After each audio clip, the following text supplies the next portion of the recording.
gak sih lihat orang yang gampang marah? Disenggol dikit udah menonjok orang, kesandung barang udah dibanting atau rusakin barangnya. Pokoknya parah banget, padahal masalahnya itu nggak seberapa. Tapi emosinya. Apa kalau pernah lihat orang kayak gitu? Atau malah jangan-jangan kamu sendiri yang kayak gitu? Tapi mungkin aja sebenarnya bukan hal kecil itu yang bikin amarahnya meledak-ledak sampai parah kayak gitu, melainkan segala kemarahan yang selama ini udah menumpuk tapi nggak bisa dilampiaskan dengan baik.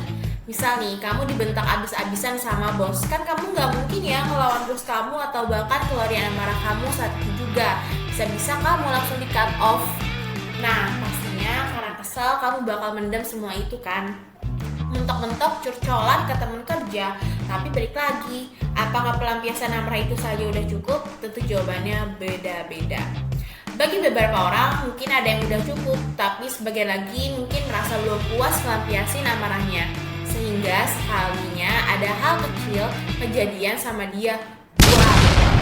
So jangan heran dia bisa marah sampai segitunya. Tapi apapun alasannya, melampiasin amarah pada hal kecil tetap gak bisa dibenarkan loh. Tapi mesti gimana dong? Apa iya dibentuk terusan? Bukan yang tersama aja meledak-ledak dan bahkan bisa lebih parah lagi? Tentu tidak. Kamu bisa melampiaskan amarah kamu dengan cara yang lebih positif. Mau tahu caranya? Bareng aku Tiara bakal spill caranya ke kamu. Yuk nonton sampai habis. Yang pertama, atur napas kalian. Jadi kamu harus tarik napas dalam-dalamnya, terus buang. Coba lakuin ini 3 kali secara berturut-turut. Seperti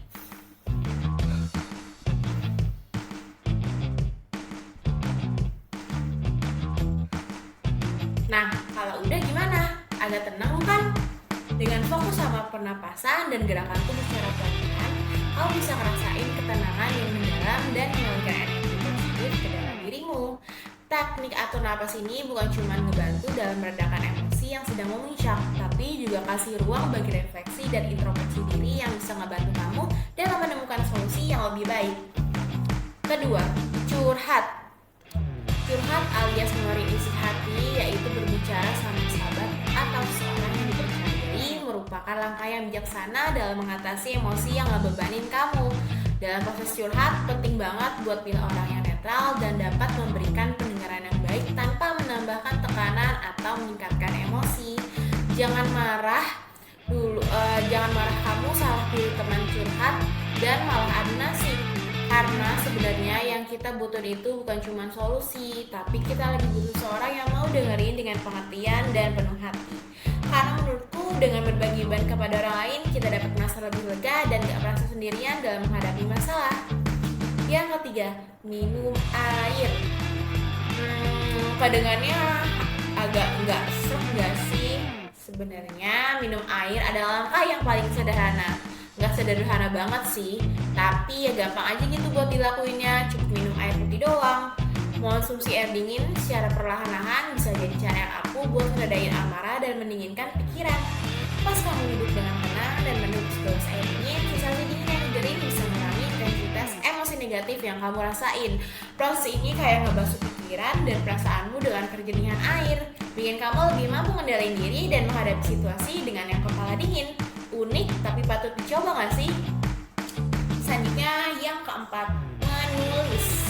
Nah sekarang coba deh kamu tulis perasaan, emosi kamu yang memuncak di sebuah kertas. Tuliskan aja semua emosimu yang pengen kamu keluarin lewat coretan-coretan yang dihasilkan oleh tanganmu. Karena dengan nulis ini merupakan terapi yang bisa ngatasin emosi dan emang susah buat diungkapin. Dengan nuangin segala perasaan dan pikiran dalam tulisan, kamu dapat mengungkapin diri lebih bebas dan jujur. Dengan itu juga membantu kita buat memahami dan mengatasi emosi yang rumit, serta menjaga privasi dalam hal-hal yang mungkin gak perlu diketahui orang lain. The last one, tidur. Kalau udah keempat-empat yang gak bisa ngeredain emosi kamu, artinya cara ini cocok buat kamu terapin, yaitu dengan tidur ataupun kamu dalam keadaan yang susah buat tidur, kamu bisa aja duduk di meja matahari sebentar. Karena ternyata tidur punya keajaiban tersendiri dalam menyembuhkan emosi yang terganggu. Pas kita lagi tidur terlelap dalam mimpi, emosi negatif pun akan terlepas dan menyatu dengan alam bawah sadar.